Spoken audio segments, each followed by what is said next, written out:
자, 여러분 안녕하십니까. 뉴스 발전소, 오늘 정말 충격적인 소식 전해드리지 않을 수가 없습니다. 한덕수 내란 특검이죠. 조은석 특검이 결국 한덕수 전 국무총리를 향해서 징역 15년을 구형했습니다.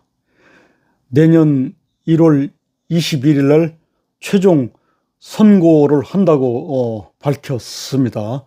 자, 한번 이 기사 내용을 여러분 제가 설명하면서 해설해 드리겠습니다. 내란 사건을 수사하는 조은석 특별검사팀이 내란 우두머리 방조 혐의 등을 받는 한덕수 전 국무총리에게 징역 15년을 선고해달라고 재판부에 요청했다. 선고일은 내년 1월 21일입니다. 여기서 중요한 게 여러분 내년 1월 20일이라는 숫자입니다. 왜냐하면 내란 방조 혐의 아니겠습니까? 그런데 윤석열 대통령은 내란 우두머리 혐의로 지금 직연 판사 이 재판부의 재판을 받고 있습니다. 그런데 직연 판사는 1월까지 다 재판을 끝내고 선고를 2월 달에 하는 걸로 지금 얘기를 하고 있습니다. 그렇다면, 자, 중요합니다. 여기 여러분. 한덕수 전 국무총리는 내란 우두머리가 아니에요. 방조자입니다. 국무총리로서, 2인자로서 대통령이 계엄을 하는 것을 방조했다. 이런 뜻으로 지금 기소된 것 아니겠습니까? 그런데 우두머리가 아닌 내란 방조한 사람에게 징역 15년을 구형을 했고, 그리고 우두머리는 윤 대통령은 판결하기도 전입니다. 우두머리를 판결하기 전에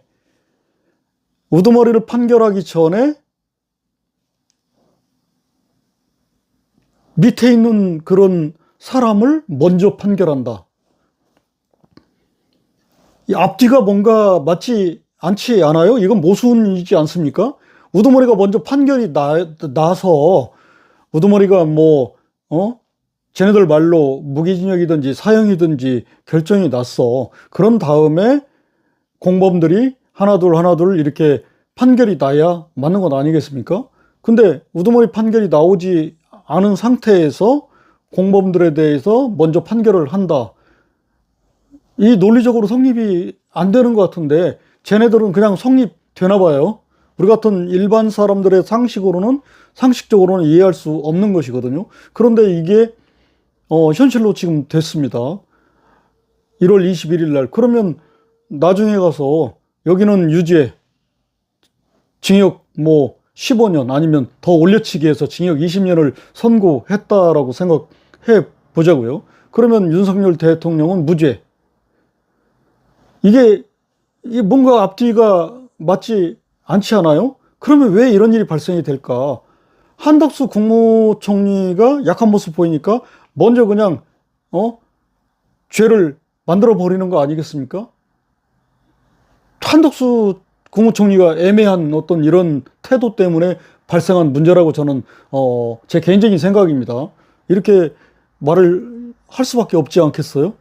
자, 특검팀은 오늘입니다. 서울중앙지법 형사합의 33부 이 판사가 여러분 이진관 아니겠습니까? 이진관은 여러분 지금 김용현 장관, 이하성 변호사 감치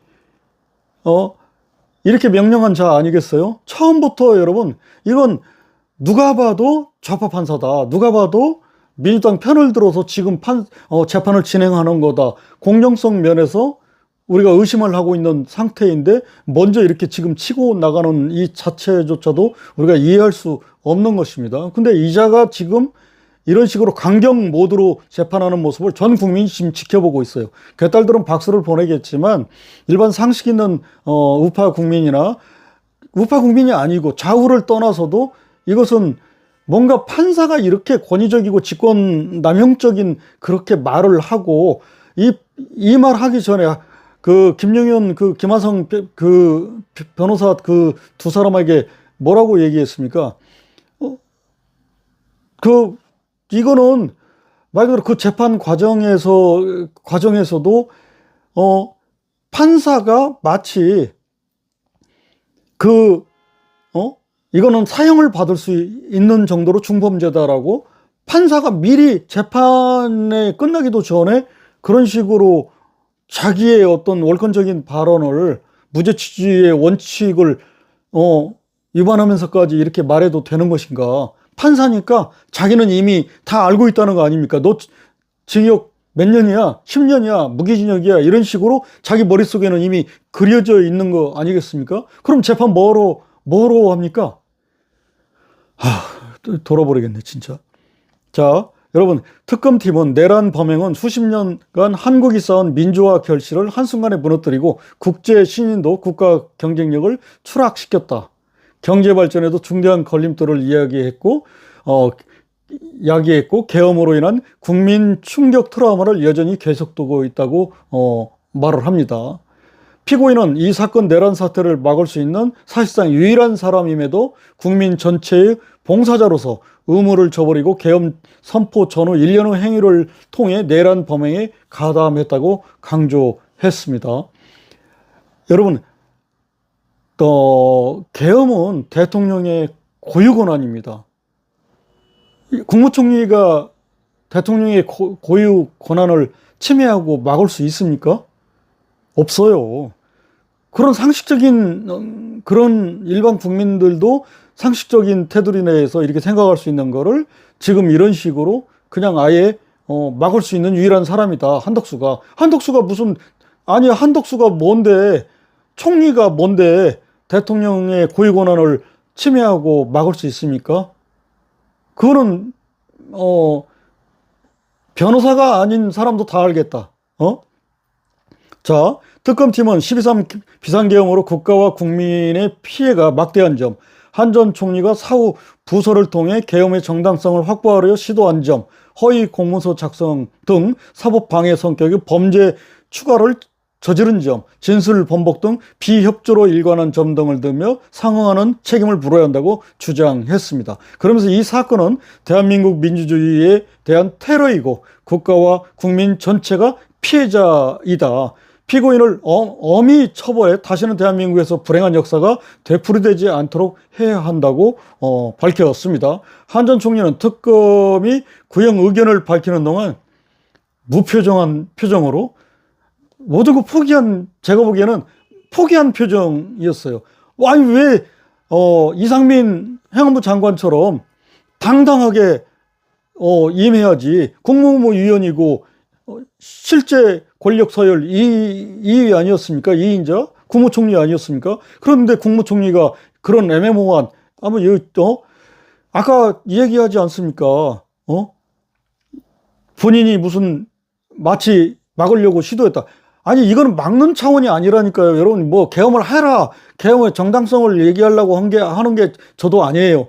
대통령의 고유 권한이고 대통령이 헌법에 의해서 내가 계엄을 한다라고 하면 계엄하는 겁니다.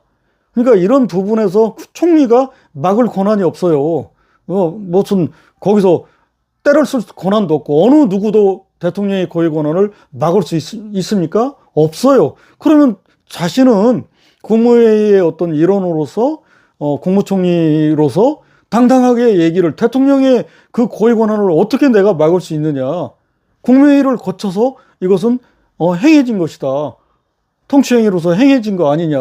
근데 내가 무슨 힘이 있다라고 헌법에 규정된 대통령의 그 권한을 내가 막을 수 있겠느냐. 이렇게 당당하게 나갔어야 되는 거라고 저는 개인적인 생각입니다. 자, 한덕수 총리 여러분, 최후 진술에서 이렇게 말합니다. 1970년 경제관료로 입직해 한평생 공직을 걸어왔다. 대한민국은 제게 많은 기회를 줬고 전력을 다하는 것이 그에 보답하는 길이라고 생각하며 살아왔다. 그 길 끝에 비상계엄 선포 사태를 만나리라고는 꿈에도 예상하지 못했다. 그날 밤 대통령이 비상계엄을 선포하겠다고 말한 순간 저는 말할 수 없는 충격을 받아 땅이 무너지는 것처럼 느꼈다. 그 순간 기억이 분명치 않다.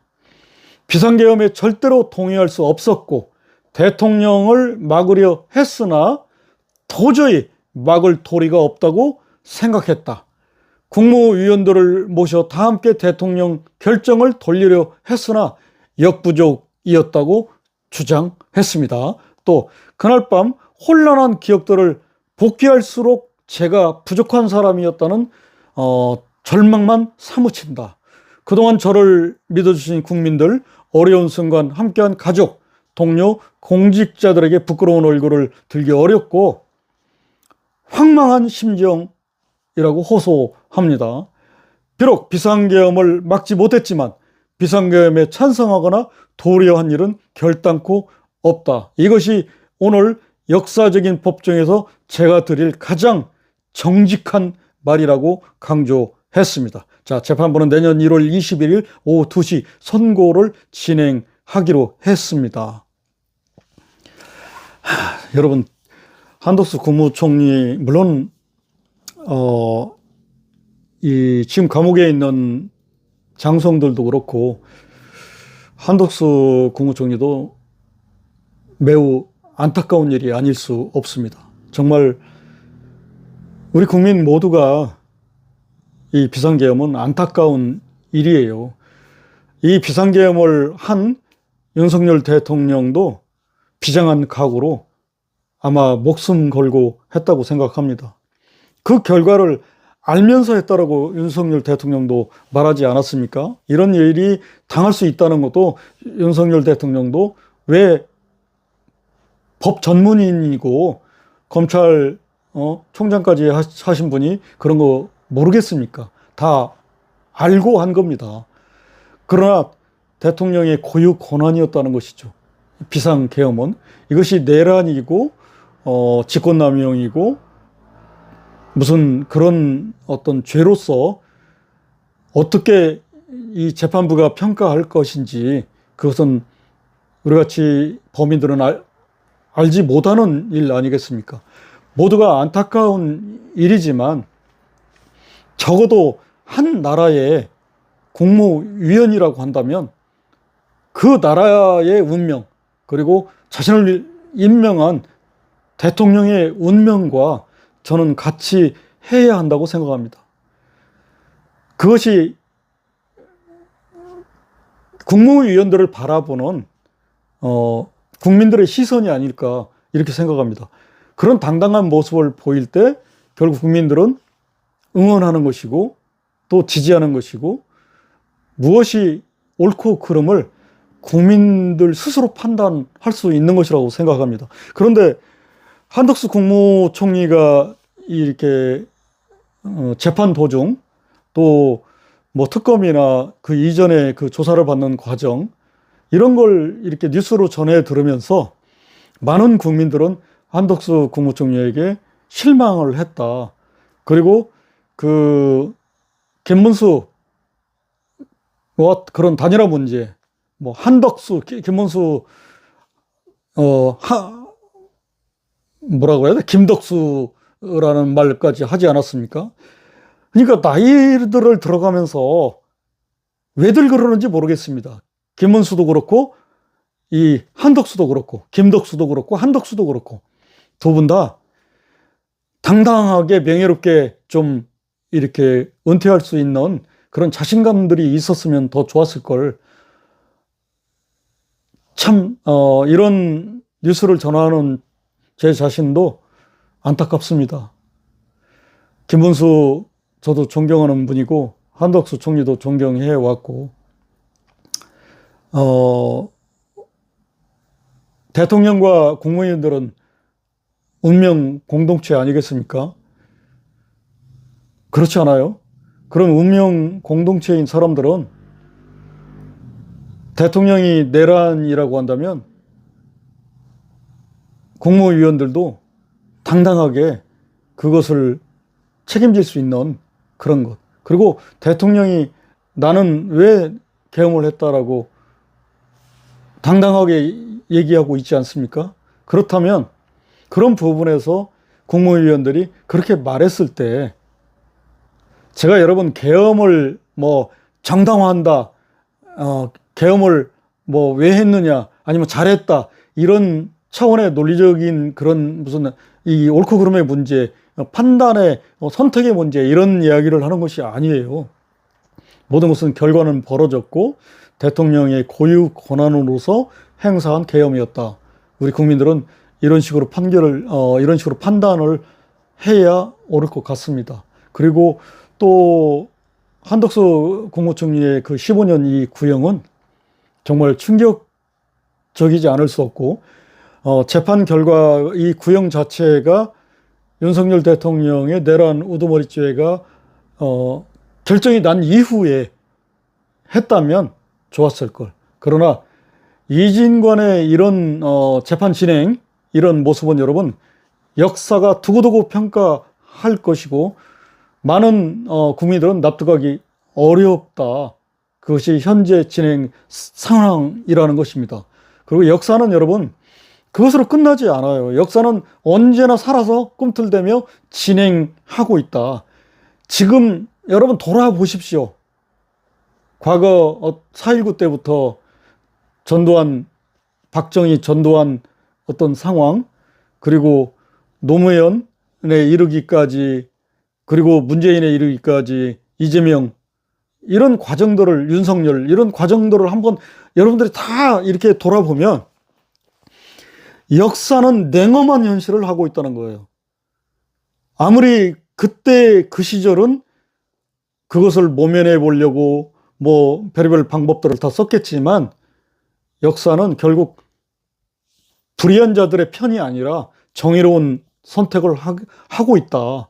그것이 대한민국의 역사이고 전 세계 인류의 역사입니다. 고대사의 역사이고 현대사의 역사라는 사실을 우리가 기억할 필요가 있다고 생각하면서 안타까운 한 전 총리의 특검의 징역 15년 구형 전해드렸습니다. 고맙습니다.